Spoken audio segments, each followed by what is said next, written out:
मेरे साथ बोलिए, ऐसी कोई बीमारी नहीं, ऐसी कोई बीमारी नहीं, जिसकी कोई दवाई नहीं, जिसकी कोई दवा नहीं, ऐसी कोई समस्या नहीं, ऐसी कोई समस्या नहीं, जिसका समाधान नहीं। जिसका समाधान नहीं। दुनिया में ऐसी कोई बीमारी नहीं है जिसका इलाज नहीं है, और दुनिया में ऐसी कोई समस्या नहीं है जिसका इलाज नहीं।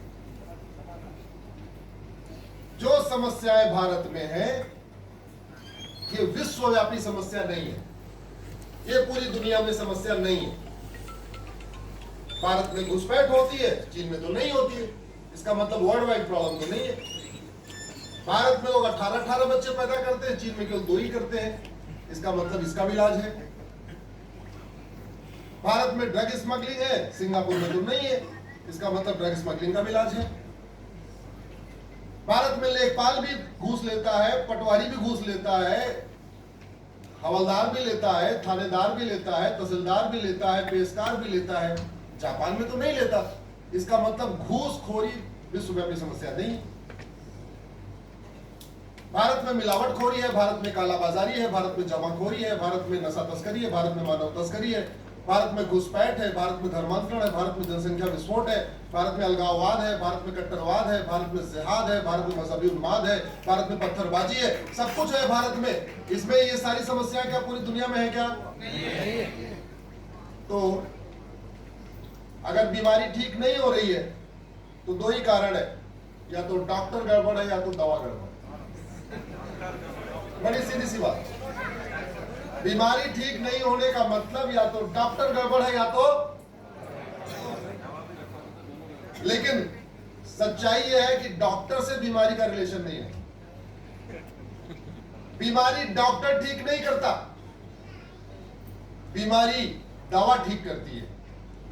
बीमारी इंजेक्शन से ठीक होती है, बढ़िया दवाई से ठीक होती है, बढ़िया इंजेक्शन से ठीक होता है, बढ़िया वैक्सीन से ठीक होती है, डॉक्टर से नहीं। डॉक्टर थोड़ी शरीर के अंदर जाता है, अंदर के अंदर इंजेक्शन जाता है, वैक्सीन जाती है, टैबलेट जाती है, सिरप जाता है, कैप्सूल जाता है। तो इसका मतलब अगर टैबलेट ठीक हो जाए, सिरप ठीक हो जाए, इंजेक्शन ठीक हो जाए, कैप्सूल ठीक हो जाए, तो बीमारी ठीक हो जाए। अच्छा, ड्राइवर बहुत अच्छा हो लेकिन गाड़ी खराब हो, यात्रा सुरक्षित हो सकती है क्या? जोर से बोलिए। अगले 1 घंटे तक ऐसे ही बोलना है, एक तरफा कुछ नहीं होगा, लगातार आपको बोलते रहना है। हमारी बहनें बैठी हुई हैं, आपको खाना बनाना बहुत अच्छा आता हो, आपका तेल मसाला गड़बड़ हो, आप अच्छी इडली बना सकती है क्या? अच्छा उत्तपम बना सकती है क्या? मिस्त्री बहुत अच्छा हो, सीमेंट बालू गड़बड़ हो, अच्छा घर बन सकता है क्या? सुरक्षित घर बन सकता है क्या? वैसे ही शासक बहुत अच्छा हो, जब तक नियम कानून अच्छा नहीं होता तब तक किसी भी समस्या का समाधान नहीं होता। भारत में जितनी समस्याएं हैं वो इसलिए ठीक नहीं हुई कि डॉक्टर तो बदलते रहे लेकिन दवाई नहीं बदली, और डॉक्टर बदलने से बीमारी ठीक नहीं। अच्छा, हम लोग कितने सेल्फिश हैं, क्योंकि ये वीडियो लगभग 4-5 करोड़ लोगों तक पहुंचेगा, इसलिए इसको अपने ऊपर मत लीजिएगा, आप लोग इससे एग्जेप्टेड है।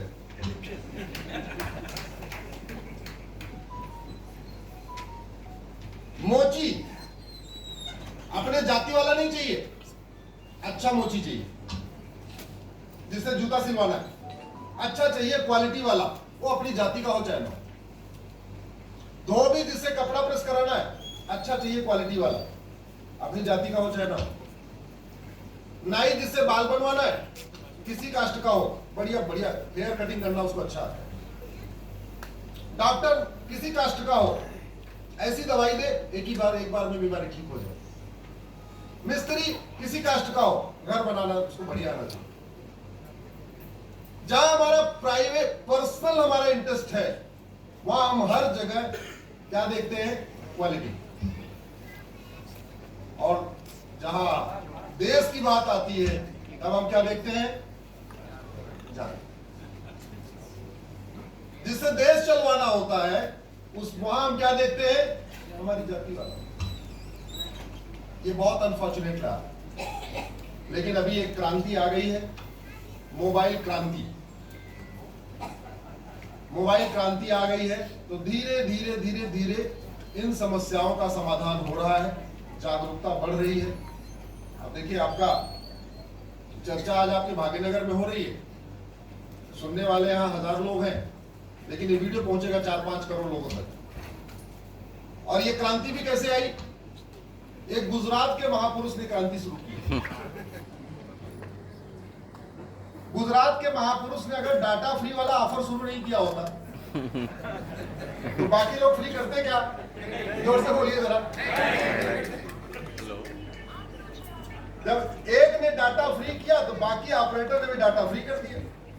भाई 300 रुपए का 1 GB डेटा लेके आप हमको नहीं सुनते। अगर आज हम आप एक दूसरे से कनेक्टेड हैं तो उसका मूल कारण क्या है? Data free. ये डाटा फ्री भगवान का वरदान है, ये भी भगवान राम का वरदान है। ये सबके पाखंड को एकदम एक्सपोज करता जा रहा है। जितने लोगों के पाखंड है, वो कैसा भी पाखंड है, सबको धीरे धीरे धीरे एक्सपोज कर देता है। जैसे आज यूपी में एक माफिया को दफनाया गया तो 50,000 लोगों की भीड़ इकट्ठा हो गई, तो एक्सपोज हो गए। ऐसी कौन सी सोच है कि माफिया का भी समर्थन कर सकते? तो ये बहुत महत्वपूर्ण एक पिछले 10 साल में हुआ है कि डाटा भी फ्री हो गया है।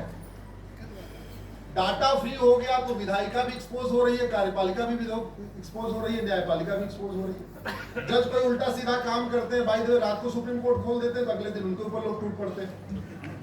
और कुछ नहीं तो व्हाट्सएप पे तो टूट ही पड़ते हैं, ट्विटर पे टूट पड़ते हैं, फेसबुक पे टूट पड़ते हैं।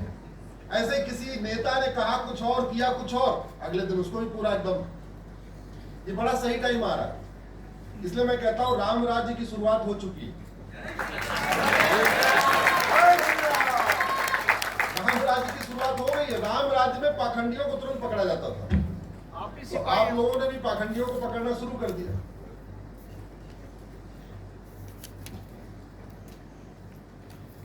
दुनिया के जिन देशों में बहुत तगड़ी अशांति है, उनका एक बेसिक कैरेक्टर देखिए आप। दुर्योधन का ननिहाल गंधार, जहां से माता गांधारी आई थी, शांत समृद्ध खुशहाल था। अभी उसको अफगानिस्तान कहते हैं, अशांत है। राजा भरत का ननिहाल, जहां से माता कैकेयी आई थी, शांत समृद्ध खुशहाल था। आज की डेट में अशांत है, उसको पाकिस्तान कहते हैं। पर्शिया शांत समृद्ध खुशहाल था, आज की डेट में अशांत है, उसको ईरान कहते हैं, जहां 100% पहले पारसी हुआ करते थे। यमन अशांत है, कांगो अशांत है, ईरान अशांत है, इराक अशांत है, सूडान अशांत है, इजिप्ट अशांत है, सीरिया अशांत है, बांग्लादेश अशांत है, फिलीपींस अशांत है, सोमालिया अशांत है, पाकिस्तान अशांत है, नाइजीरिया अशांत है, तजाकिस्तान अशांत है, अफगानिस्तान अशांत है। ये जितने भाग पूरी दुनिया में देश में अशांति है, अशांत है, इनका एक आप चेक करिए, उनके बीच में कॉमन क्या है? इस्लाम। कॉमन क्या है? इस्लाम। कॉमन क्या है? इस्लाम। कॉमन क्या है? इस्लाम।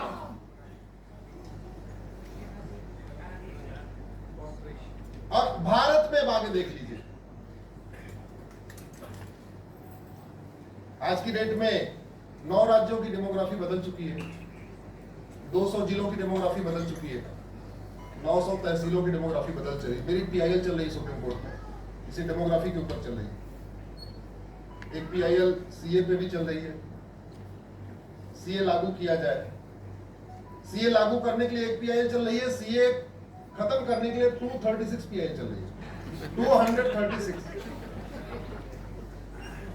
NRC लागू होना चाहिए, उसकी एक PIL चल रही है। NRC नहीं लागू होना चाहिए, उसकी 22 PIL चल रही है।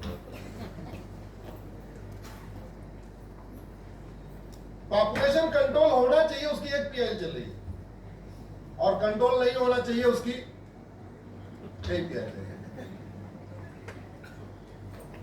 हमारे पास अगर आप इस पॉपुलेशन को देखिए तो हमारे पूर्वज कहते थे कि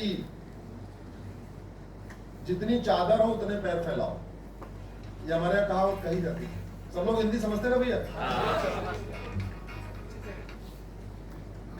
हमारे पास जमीन दुनिया की 2% है मात्र। पानी हमारे पास दुनिया का केवल 4% है और जनसंख्या हमारी दुनिया की 20% हो चुकी है। ऑस्ट्रेलिया का क्षेत्रफल हमसे 3 गुना ज्यादा है। ऑस्ट्रेलिया की पॉपुलेशन 2 करोड़ है और हम ऑफिशियली 145 करोड़ है, अनऑफिशियली 150 करोड़ है। कनाडा का क्षेत्रफल हमसे 3 गुना ज्यादा है। कनाडा की जनसंख्या 4 करोड़ है, हम 150 करोड़। रूस क्षेत्रफल हमसे 5 गुना ज्यादा है, जनसंख्या 15 करोड़ है और हम 150 करोड़। अमेरिका क्षेत्रफल हमसे 3 गुना ज्यादा है, जनसंख्या 33 करोड़ है और हम 150 करोड़। ब्राजील क्षेत्रफल हमसे 2.5 गुना ज्यादा है, जनसंख्या 22 करोड़ है और हम 150 करोड़। कोई भी सरकार आ जाए, XYZ कोई भी आ जाए, बेरोजगारी खत्म कर ही नहीं सकती। क्यों? जब तक 2 करोड़ स्वरोजगार डेवलप होते हैं, गवर्नमेंट में जॉब तो रहा नहीं, लेकिन जो स्वरोजगार होता है, जब तक 2 करोड़ स्वरोजगार डेवलप होते हैं तब तक 10 करोड़ बेरोजगार पैदा हो जाते हैं। कोई भी सरकार आ जाए, सबको घर दे ही नहीं सकती। जब तक 2 करोड़ घर बनता है तब तक 10 करोड़ बेघर पैदा हो जाते हैं। और जितनी समस्याएं, आप इसकी वाईफाई एनालिसिस करिए। मतलब समस्या में 2 बार 3 बार वाई लगाइए। वाई, जापान में हर प्रॉब्लम में वाई लगाते हैं।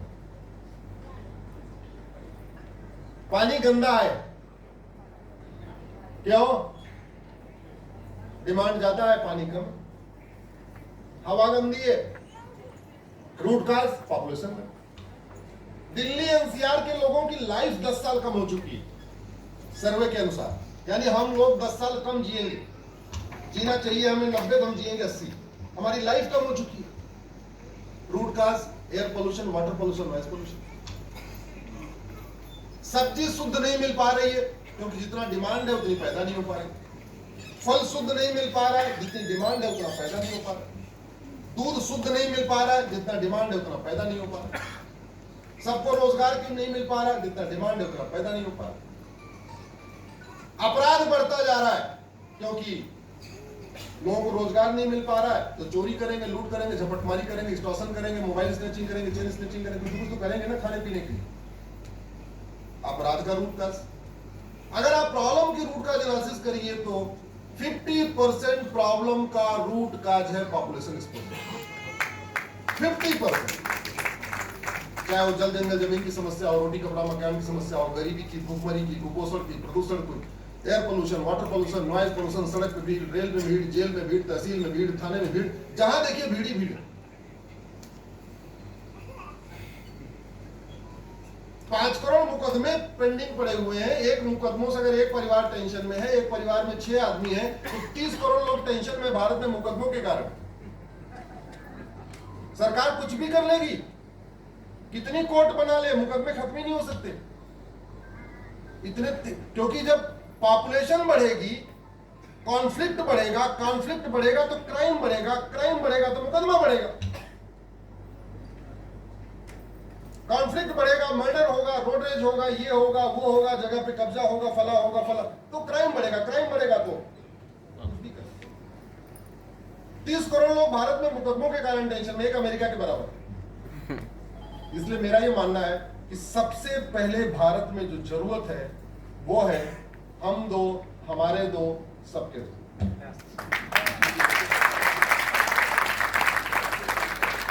और मानव इतिहास में ये हमारे यहां बहुत पहले लागू हो चुका है। ये कोई नई बात नहीं बता रहा हूं। जो पूरी दुनिया में राम राज्य की बात होती है, उसका एक बड़ा कारण है, हम जिन चीजों को भी लागू करने के लिए सोच रहे हैं ना, भगवान श्री राम ने हजारों साल पहले वो सारे सिस्टम लागू कर दिया है। आप खुद सोचिए, चक्रवर्ती नरेश भगवान श्री राम को कौन अपना दामाद नहीं बनाना चाहता होगा उस समय के, कौन ऐसा राजा रहा होगा? लेकिन भगवान राम ने कितना विवाह किया?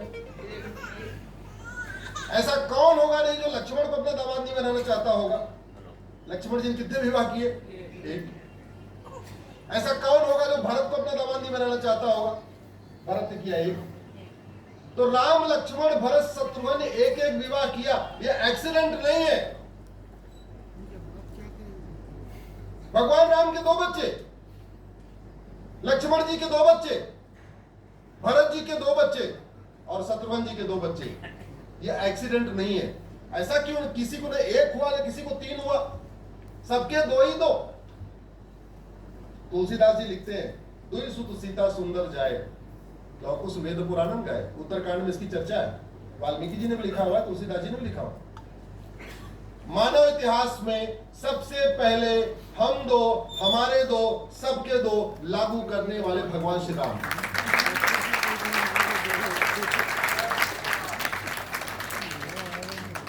मानव इतिहास में सबसे पहले यूनिफॉर्म सिविल कोड लागू करने वाले भगवान श्री राम। मानव इतिहास में सबसे पहले यूनिफॉर्म एजुकेशन पॉलिसी लागू करने वाले भगवान श्री राम। अभी हम नई एजुकेशन पॉलिसी की बात कर रहे हैं। उस समय उन्होंने तय किया था कि मंत्री और संतरी के बच्चे का सिलेबस एक होगा, करिकुलम एक होगा। ऐसा नहीं होगा कि मंत्री का बच्चा अलग किताब पढ़ेगा और संतरी का बच्चा अलग किताब पढ़ेगा। हालांकि उसकी शुरुआत पहले हो चुकी थी, राजा दशरथ जी ने उसको इंप्लीमेंट किया था, उसके पहले राजा रघु ने इंप्लीमेंट किया था। लेकिन इफेक्टिवली बाकायदा नीतिगत निर्णय लेके राज्यसभा में नीतिगत निर्णय लेके जो लागू किया था वो भगवान श्री राम ने किया। बहुत अच्छा बोल रहा है, उसको बोलने तो भाई। भगवान राम की बात आ रही है तो वो भी कुछ बच्ची बोल रही है, जय श्री राम।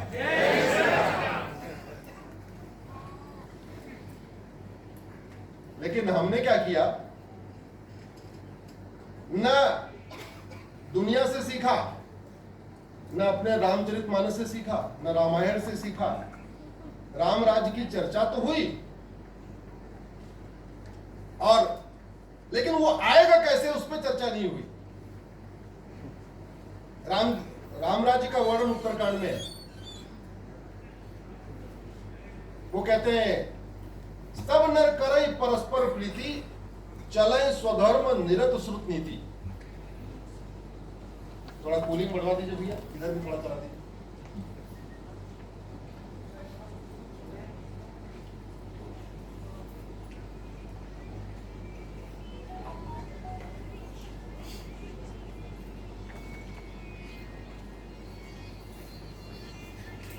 सब नर करई परस्पर प्रीति और चलई स्वधर्म निरत श्रुत नीति। सब लोग परस्पर प्रीति करते हैं, अपने अपने स्वधर्म का पालन करते हैं। और उसी रामचरितमानस में भगवान श्री राम कहते हैं, भय बिन होय, जोर से बोलिए जरा, भय बिन होय। एक तरफ कहा जा रहा है कि सब परस्पर प्रीति करते हैं, दूसरी तरफ राम कह रहे हैं, भगवान राम खुद कह रहे हैं, बिना भय के प्रीति नहीं होती। अब भारत में डेमोक्रेसी है, भारत में रूल ऑफ लॉ है, तो किसका भय होगा? कानून का भय। कानून का भय होना चाहिए। भाई परस्पर प्रीति कैसे होगी? परस्पर प्रीति ऐसे होगी, हमारी शिक्षा व्यवस्था ऐसी हो कि उसमें राम का आदर्श हमने पढ़ा हो, युधिष्ठिर का आदर्श पढ़ा हो, वेद हमने पढ़े हो, भगवत गीता पढ़ी हो, वैदिक शिक्षा हमारी व्यवस्था हो, तो परस्पर प्रीति होगी। दूसरा, बाय द वे अगर हम प्रीति नहीं करना चाहते, बाय द वे एक भाई दूसरे भाई की जमीन पे कब्जा करना भी चाहता हो, उसके मन में अगर गंदगी आ भी जाए, तो कानून ऐसा होना चाहिए कि अगर दूसरे की जमीन पे कब्जा किया तो 10-20 साल के लिए तो गए, तभी तो प्रीति रहेगी। शिक्षा ऐसी हो, संस्कार दे, चोरी आदमी करे ना। कानून ऐसा हो, ऐसा खौफ हो कि अगर हमने चोरी किया तो हम तो 20-50 साल के लिए गए। शिक्षा ऐसी हो कि नहीं नहीं नशे से दूर रहना है, नशे हमें ड्रग स्मगलिंग में नहीं फंसना है। कानून ऐसा हो कि एक बार नशे की पुड़िया बेचने के पहले आदमी के उसके रोए कांप जाए। जैसे सिंगापुर में होता है, कुछ दिन पहले एक आदमी 900 ग्राम गांजा लेके गया था, फांसी दे दिया, दोबारा वो वहां कोई जाएगा नहीं ड्रग स्मगलिंग करने। चाइना में एक कंपनी के जीएम ने एक वेंडर से पैसा ले लिया, 2 लाख युआन, फांसी दे दिया। अब दोबारा वहां कंपनी का जीएम किसी कॉन्ट्रैक्टर से पैसा नहीं मांगेगा। लॉ मिनिस्टर ने कुछ वहां गड़बड़ किया था, फांसी दे दिया, दोबारा वहां नहीं करेंगे। तो दुनिया के जापान में देख लीजिए, आखिर जापान में तो नहीं है, क्राइम उतना नहीं है। क्यों नहीं है? सिंगापुर में इतना क्राइम क्यों नहीं, भारत में क्यों है? सब नर करे परस्पर प्रीति चले सुधर्म, और अल्प मृत्यु नहीं कौनो पीरा, सब सुंदर सब बिरो शरीर, नहीं दरिद्र को दुखी न दीना। ये भी राम राज्य की कल्पना है, राम राज्य के बारे में लिखा हुआ है, कोई दरिद्र और दुखी नहीं है। अरे भैया, दरिद्र दुखी क्यों नहीं है? हर हाथ को काम मिला हुआ तो दरिद्र दुखी नहीं होंगे। आज के डेट में हर हाथ को काम नहीं मिल पा रहा तो लोग दरिद्र दुखी है, और दरिद्र दुखी है तो अशांति तो फैलेगी।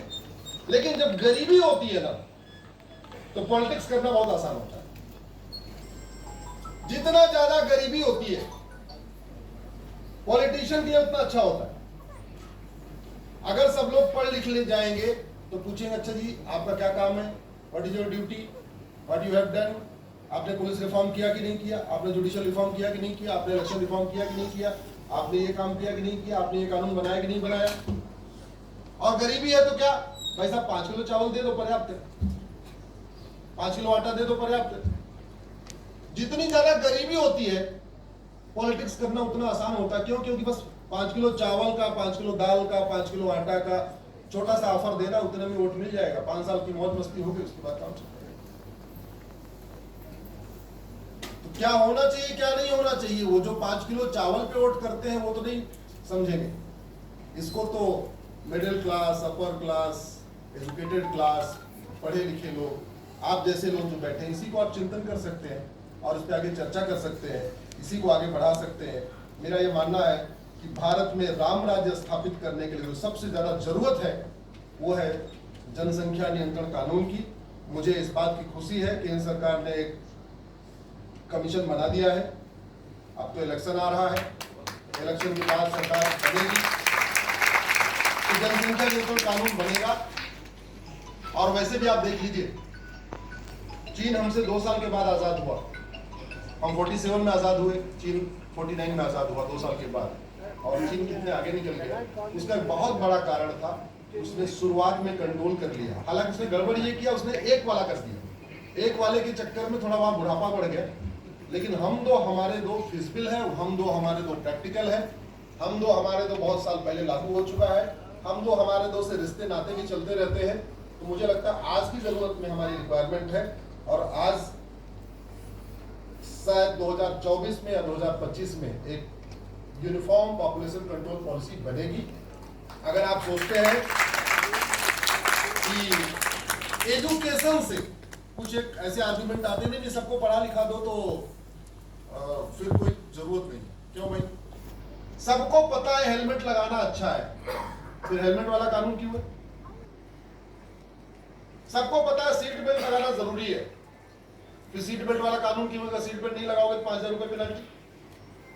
पॉपुलेशन के मामले में पता नहीं क्यों ऐसी सी लॉजिक आती है, नहीं सबको एजुकेट कर दो तो। वैसे सबसे ज्यादा वेल एजुकेटेड स्टेट केरल है, और केरल में प्रैक्टिकली मैं सैकड़ों लोगों को जानता हूं जिसके 10 से 15 और 10 से 20 बच्चे। हाँ, आपके एरिया में भी है। आपके एरिया छूटा नहीं है, आप बस सोचना केरल में आपके यहाँ भी है।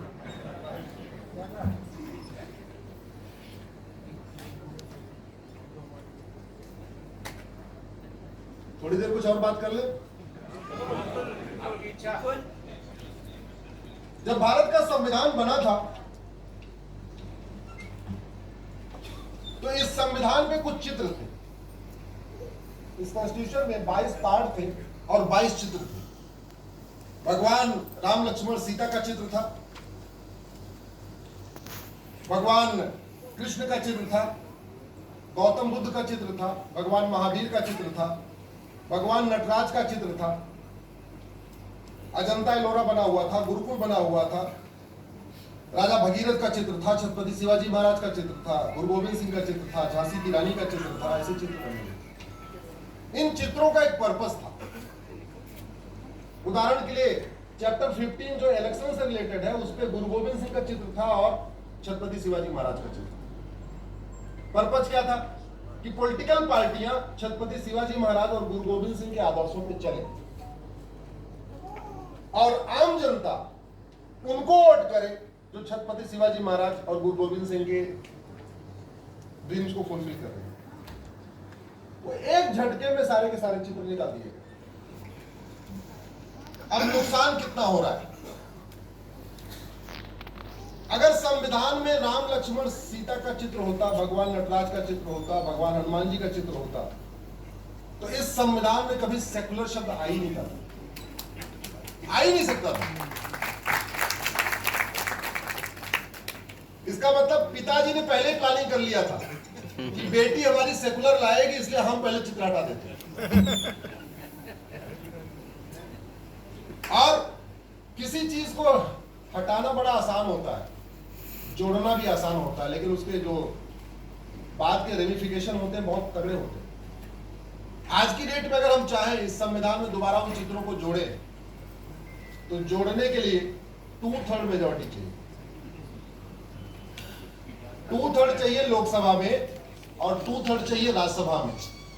राज्यसभा में एनडीए के 117 लोग हैं, तो नॉर्मल मेजॉरिटी से भी 4 कम है। तो दूसरा क्या तरीका है उन चित्रों को वापस लाने के लिए? ज्वाइंट सेशन बुलाइए। ज्वाइंट सेशन में आपके 2/3 होने चाहिए। ज्वाइंट सेशन में 2/3 का मतलब 521 एमपीज का आपको सपोर्ट होना चाहिए। 521 माइनस राज्यसभा के 117 कितने हो गए? 404। अब की बार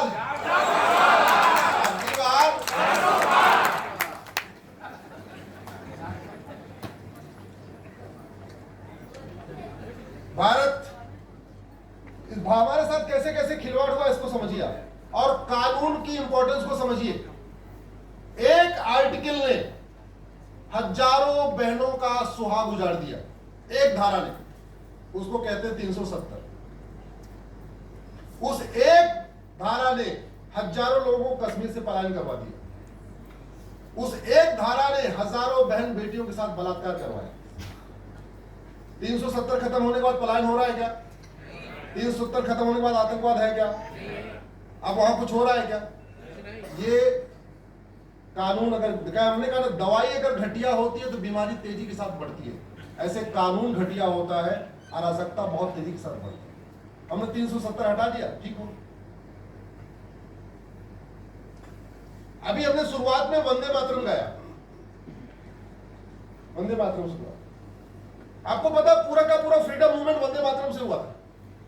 जनगण मन का हमारे फ्रीडम मूवमेंट में कोई रोल ही नहीं था।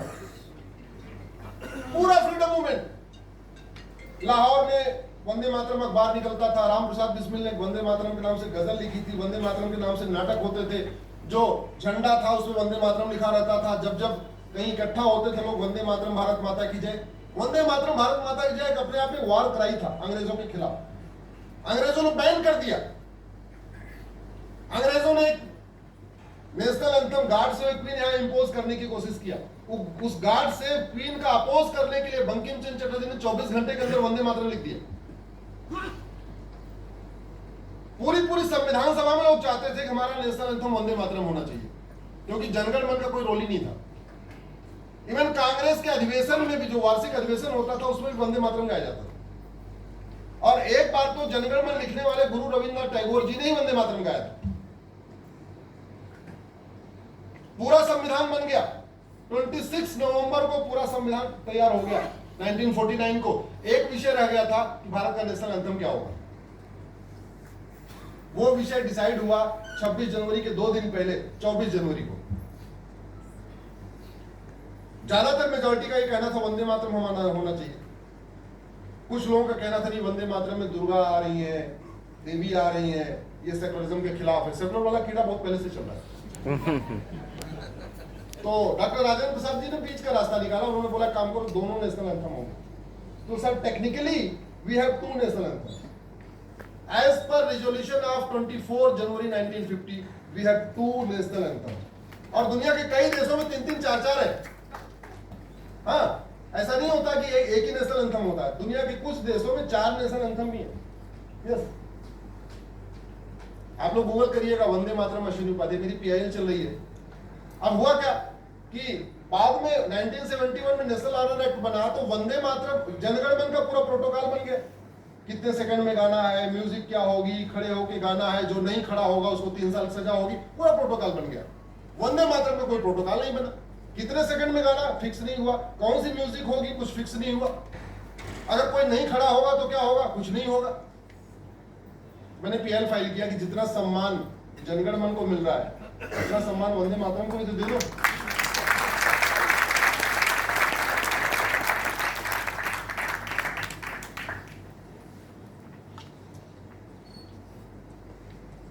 इस प्रियम्बल में एक शब्द आया सेकुलर, आया 76 में. आ तो गया, लेकिन निकालने के लिए फिर वही कितना चाहिए, 2. आया कैसे, इसको समझिए. लोकसभा का टेन्योर मार्च में खत्म हो गया. मार्च 76 में लोकसभा का टेन्योर खत्म.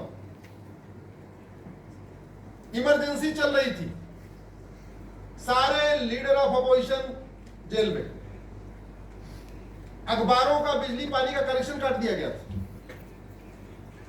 बड़े मुश्किल से कुछ अखबार जनरेटर चला के अपनी प्रिंटिंग कर रहे थे. उस समय न्यूज़पेपर का बिजली का कनेक्शन काट दिया गया, पानी का कनेक्शन काट दिया गया, तो कुछ न्यूज़पेपर ऐसे थे जो डीजल इंजन हायर करके उससे इलेक्ट्रिसिटी बना बना के पेपर छाप रहे थे. लोकसभा का टेन्योर मार्च में खत्म होता है और उसके लगभग 8 महीने के बाद नवंबर में सेकुलर शब्द जोड़ दिया जाता है. पूरी इमरजेंसी. हमने इसको सुप्रीम कोर्ट में चैलेंज किया हुआ है. हम सेकुलरिज्म के खिलाफ नहीं है, हम सोशलिज्म के खिलाफ नहीं है, लेकिन जिस तरीके से उसको इंट्रोड्यूस किया गया, जब कोई अपोजिशन नहीं है, कोई डिबेट नहीं है, लोकसभा का टेन्योर पूरा हो चुका और प्रियम्बल में डाल के, वो भी बैक डेट में, डेट भी नहीं बदली, डेट पड़ी हुई है 26 नवंबर 1949 और सेकुलर जोड़ा गया 76 में, डेट भी नहीं बदला. और on behalf of constituent assembly इसको जोड़ दिया. कॉन्स्टिट्यूएंट असेंबली तो 1950 में खत्म हो चुकी, लेकिन अगर सरकार इसको अगर ठीक करे तो लोकसभा में 2/3, राज्यसभा में 2/3, राज्यसभा में तो है नहीं, तो ज्वाइंट सेशन में 2/3, जो टोटल चाहिए 521, 117 राज्यसभा में तो कितना चाहिए, 400. अब की बार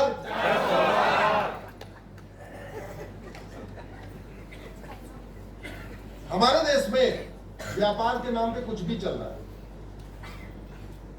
मतलब व्यापार के नाम पे व्याभिचार भी चल रहा है. और झूठ बोलना तो सामान्य सी बात है. हमारे देश में झूठ बोलना पाप तो है, लेकिन झूठ बोलना अपराध नहीं. इसलिए नेता सफेद झूठ बोलते हैं.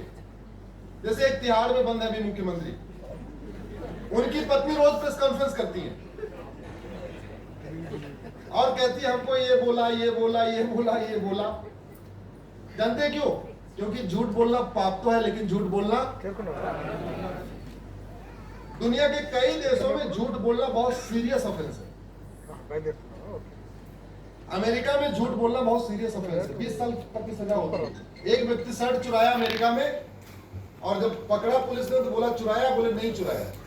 उसका narco polygraph brain mapping test किया तो चुराया, तो उसको 25 साल सजा होगी शर्ट चुराने की. आप लोग गूगल कर लेना, क्योंकि 3 शर्ट चुराया था तो 5-5 साल, एक शर्ट की 15 साल हो गए, और उसने कबूल नहीं किया था मैंने शर्ट चुराया, उसकी 10 साल, तो टोटल कितने हो गए, 25 साल. अमेरिका में तो डेविड कोलमैन हेडली पकड़ा गया था ना, उसने भी बोला था हमने अपना ये क्राइम किया. जानते हैं क्यों? क्योंकि कई बार वहां पे क्राइम की सजा कम होती है, झूठ बोलने की ज्यादा हो जाती है.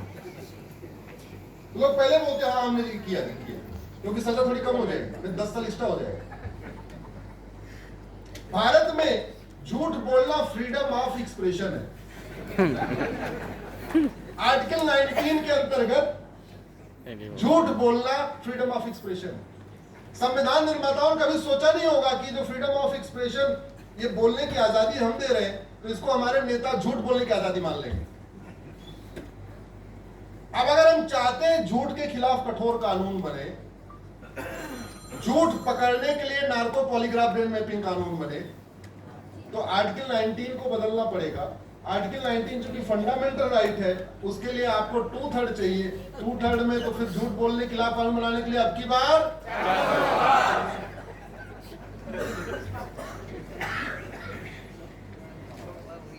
हमारे देश में गुलामी की शिक्षा व्यवस्था चल रही है। मुगलों ने आके यहाँ पे एक पर्टिकुलर स्कूल खोला जो आज तक चल रहे हैं। अंग्रेजों ने आके पर्टिकुलर स्कूल खोला, आज भी चल रहे हैं। और जो भारत की अपनी शिक्षा व्यवस्था थी वो गायब हो गई। सीबीएसई, आईसीएसई ये सब आ गया, लेकिन भारत की शिक्षा व्यवस्था नहीं है। तो भारत में दोबारा जैसे भगवान राम के समय में यूनिफॉर्म एजुकेशन सिस्टम था, 1 नेशन 1 सिलेबस था, 1 नेशन 1 करिकुलम था, वो आज भी हो सकता है। भाई इतने तो करना है ना कि आपके यहां लोग तेलुगु में पढ़ेंगे और उधर लोग हिंदी में पढ़ लेंगे, गुजरात वाले गुजराती में पढ़ लेंगे, महाराष्ट्र वाले मराठी में पढ़ लेंगे। सिलेबस अलग अलग क्यों होना चाहिए? मैथ्स का सिलेबस पूरे देश का एक हो सकता है कि नहीं? जोर से बोलिए सर। फिजिक्स का हो सकता है कि नहीं? केमिस्ट्री का हो सकता है कि नहीं? जूलॉजी का हो सकता है कि नहीं? बॉटनी का हो सकता है कि नहीं? इंग्लिश का हो सकता है कि नहीं? हिंदी का पूरा देश का एक हो सकता है। केवल लोकल हिस्ट्री थोड़ी अलग पढ़ानी है। और केंद्रीय विद्यालय का सिलेबस पूरे देश का एक है, नवोदय स्कूल का सिलेबस पूरे देश का एक है। तो भारत में यूनिफॉर्म एजुकेशन सिस्टम लागू करने के लिए आर्टिकल 21A और आर्टिकल 30 को बदलना पड़ेगा। दोनों ही फंडामेंटल राइट है, इसलिए अब की बार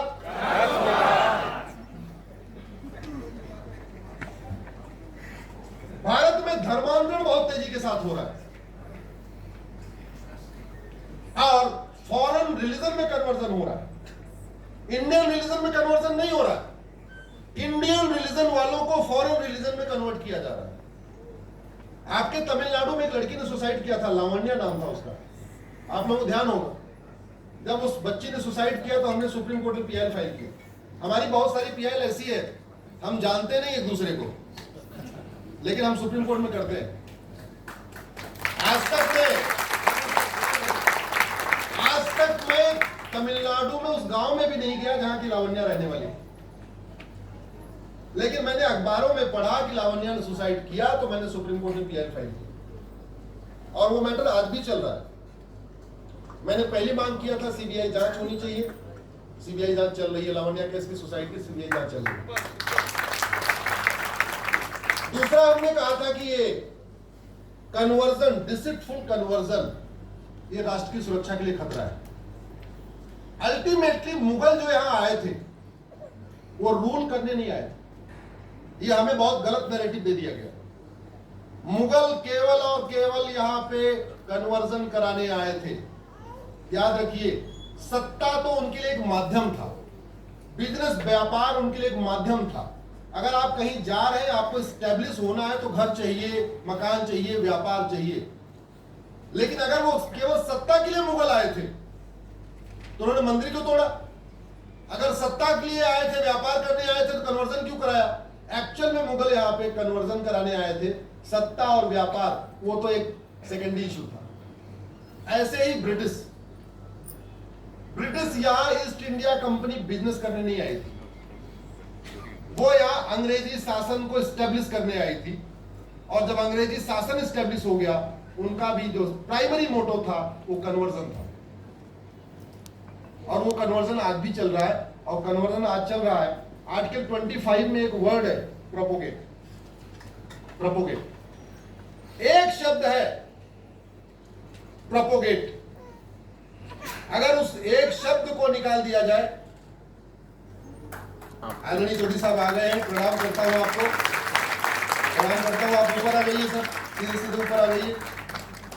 हमने आपकी बिना आपके कार्यक्रम शुरू कर दिया था, आप आइए। आर्टिकल 25 से जब तक प्रोपोगेट वर्ड नहीं निकलेगा तब तक कन्वर्जन नहीं रुकेगा।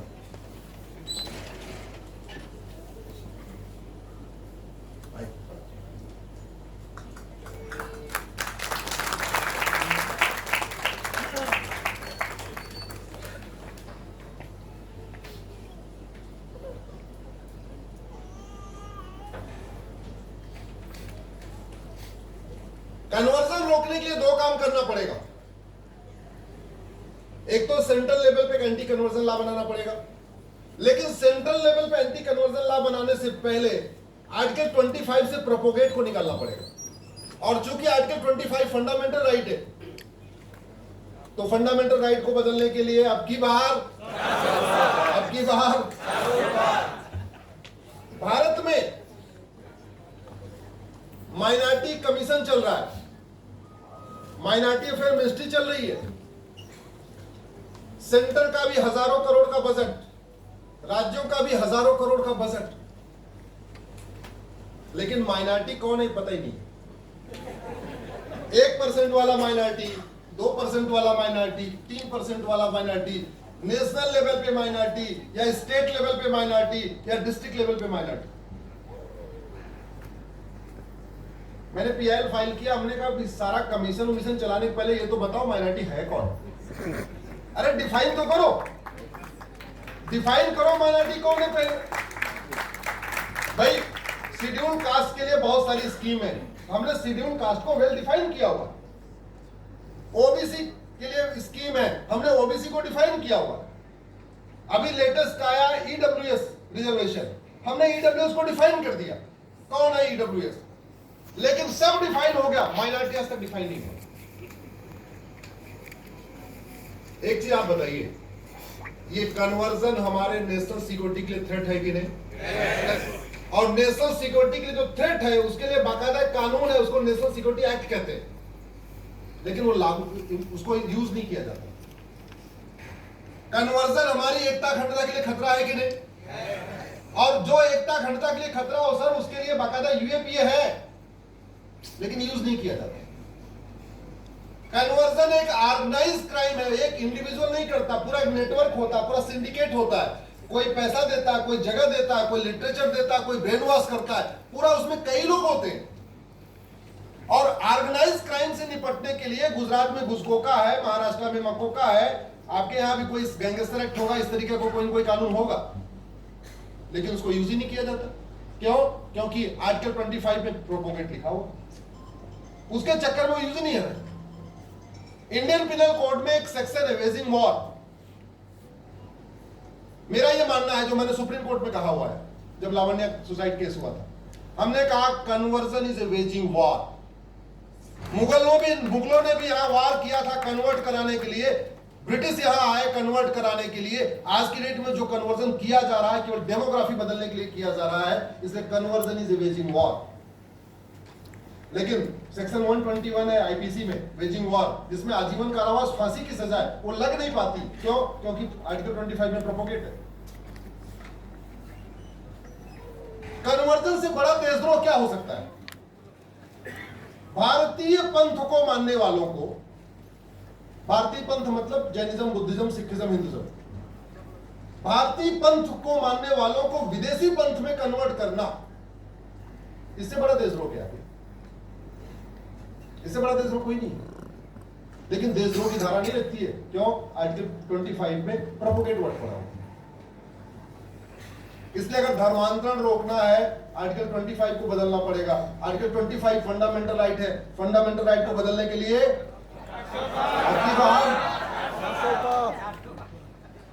Minority commission, minority affair ministry, इसका मैं दुष्परिणाम आपको बताता हूं कि माइनॉरिटी कमीशन का इफेक्ट क्या होगा। जैसे कुछ राज्यों में माइनॉरिटी जो बच्चे होते हैं, इनको वजीफा 1000 रुपए मिलता है पर मंथ, कुछ राज्यों में 500 रुपए। झुग्गी में रहने वालों की जो इकोनॉमिक स्टेटस एक जैसी होती है, भाई तभी तो झुग्गी में रहते हैं। अब झुग्गी नंबर 1 में सर हिंदू रहता है, झुग्गी नंबर 2 में मुस्लिम रहता है, झुग्गी नंबर 3 में क्रिश्चियन रहता है। मुस्लिम को 1000 रुपए महीने आ रहा है, आपके टैक्स के पैसे से। क्रिश्चियन को भी 1000 रुपए आ रहा है, लेकिन जो हिंदू है उसको 1000 नहीं आ रहा। वो भी गरीब है, लेकिन उसको माइनॉरिटी स्कीम के अंतर्गत उसको 1000 रुपए नहीं मिल रहा है। तब वो क्या करता है कि स्कूल में एडमिशन के समय रिलीजन वाले कॉलम में क्रिश्चियन लिखवा देते हैं। ये मैं प्रैक्टिकली जितनी बातें बता रहा हूं सब प्रैक्टिकली अपनी देखी हुई बता रहा हूं। अब जब वो रिलीजन लिखवा दिया क्रिश्चियन, नाम वही रखा, नाम Ram Kumar, Anil Kumar, Shyam Kumar, as it is, Mohan Kumar, जैसे नाम हो वैसे ही है, लेकिन उस 1000 रुपए के लिए वो रिलीजन वाले कॉलम में क्रिश्चियन लिखवा देता है। जब क्रिश्चियन लिखवा देता है तब पैसा आते उसके मन में खौफ शुरू हो जाता है, क्योंकि नंबर 2 को पैसा आएगा तो डर तो आएगा। अब उसको लगता है कि भाई 1000 रुपए तो मैं क्रिश्चियन के नाम पे ले रहा हूं, तो होली कैसे मनाऊं? 1000 रुपए क्रिश्चियन के नाम पे ले रहा हूं, दिवाली कैसे मनाऊं? क्रिश्चियन के नाम पे 1000 रुपए ले रहा हूं, फिर पोंगल कैसे मनाऊं? तो वो अपने फेस्टिवल वो बंद कर देते, घर की मूर्तियां निकाल के बाहर होते, हाथ से रक्षा हटा देता है, माथे का तिलक हटा देता है, और गले में एक। किसने किया ये काम? किसने किया ये काम?